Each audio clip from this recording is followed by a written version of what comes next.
लोकसभा चुनाव से पहले कांग्रेस की मुश्किलें बढ़ती जा रही है। राहुल गांधी यात्रा निकाल रहे हैं, लेकिन कांग्रेस के ही बड़े नेता राहुल गांधी को एक्सपोज कर रहे हैं। राहुल गांधी कांग्रेस को नहीं संभाल पा रहे हैं तो देश और गठबंधन का नेतृत्व कैसे करेंगे। दोस्तों, कांग्रेस का हाल दिन प्रतिदिन खराब होता जा रहा है। जहां चुनाव के दौर में राजनीतिक दल और खास तौर पर राष्ट्रवादी और विकसित भारत की सोच रखने वाली बीजेपी नेतृत्व वाली एनडीए पीएम मोदी के साथ लगातार अपना कुनबा बढ़ा रही है, तो वहीं कांग्रेस के नेता भाग रहे हैं। जिस दक्षिण भारत के लिए कांग्रेस ये कहती थी कि यहां की जनता ने बीजेपी को नकार दिया है, लेकिन पीएम मोदी के एक धार्मिक यात्रा ने दक्षिण में बीजेपी के लिए माहौल ही पूरी तरह से बदल कर रख दिया है। जनता के साथ ही कांग्रेस के दिग्गज नेता तक दक्षिण भारत के बीजेपी में शामिल हो रहे हैं। कांग्रेस के दिग्गज ये कह रहे हैं कि कांग्रेस में अब नेतृत्व की कमी है और दक्षिण भारत के कांग्रेस के वरिष्ठ नेता बीजेपी का दामन थाम रहे हैं। आखिर कांग्रेस के किस नेता ने थामा है बीजेपी का दामन और कैसे बीजेपी में जाकर कांग्रेस नेता ने राहुल गांधी को कर दिया एक्सपोज, बताते हैं आपको इस रिपोर्ट में।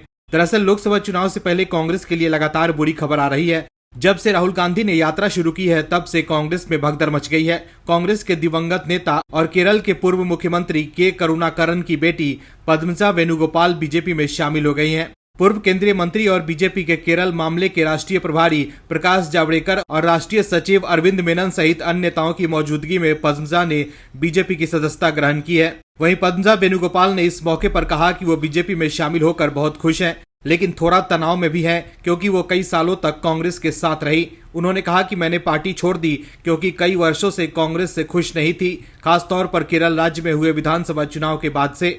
वेणुगोपाल ने कहा कि उन्होंने अपनी शिकायतों पर चर्चा करने के लिए कई बार कांग्रेस नेतृत्व से संपर्क करने की कोशिश की, लेकिन उन्हें कभी समय नहीं दिया गया। वेणुगोपाल ने कहा कि हर पार्टी में एक मजबूत नेतृत्व होना चाहिए, कांग्रेस में कोई नेतृत्व नहीं है। पद्मजा वेणुगोपाल का आरोप है कि कांग्रेस आलाकमान तक अपनी पीड़ा और शिकायत पहुंचाने के बावजूद कोई एक्शन नहीं लिया गया। उन्होंने कहा कि वो केरल से दिल्ली कांग्रेस के शीर्ष नेतृत्व से मिलने आई, लेकिन उन्होंने भाव नहीं दिया, किसी ने मिलने की जहमत नहीं उठाई। वेणुगोपाल ने कहा कि मैं सोनिया जी का बहुत सम्मान करती हूं, लेकिन मैं उनसे मिल नहीं सकी, उन्होंने मुझे मिलने का समय नहीं दिया। वहीं रिपोर्ट्स के मुताबिक पद्मजा कांग्रेस उपाध्यक्ष के रूप में कार्य कर चुकी हैं। हाल ही में पार्टी ने उन्हें महासचिव पद पर नियुक्त किया था, लेकिन अब वो बीजेपी में शामिल हो चुकी हैं। वहीं पद्मजा वेणुगोपाल के भाई के मुरलीधरन कांग्रेस के सांसद हैं। इससे पहले केरल के पूर्व मुख्यमंत्री ए.के. एंटनी के बेटे अनिल एंटनी बीजेपी में शामिल हुए थे। अनिल को लोकसभा चुनाव के लिए बीजेपी ने केरल से ही उम्मीदवार बनाया है। वो बीजेपी के राष्ट्रीय प्रवक्ता भी हैं। वहीं पद्मजा वेणुगोपाल के बीजेपी में आने से केरल में बीजेपी को मजबूती मिलेगी। बता दें कि पद्मजा वेणुगोपाल ने साल 2004 के लोकसभा चुनाव में मुकुंदपुरम अब चालाकुड़ी से चुनाव लड़ा था, लेकिन उन्हें हार का सामना करना पड़ा था। तो देखा आपने कैसे दक्षिण में भी बीजेपी की ताकत बढ़ती जा रही है। लोकसभा चुनाव से पहले दक्षिण भारत में जो माहौल है, उसे देखकर ऐसा लग रहा है कि बीजेपी इस बार दक्षिण में जबरदस्त जीत दर्ज कर सकती है।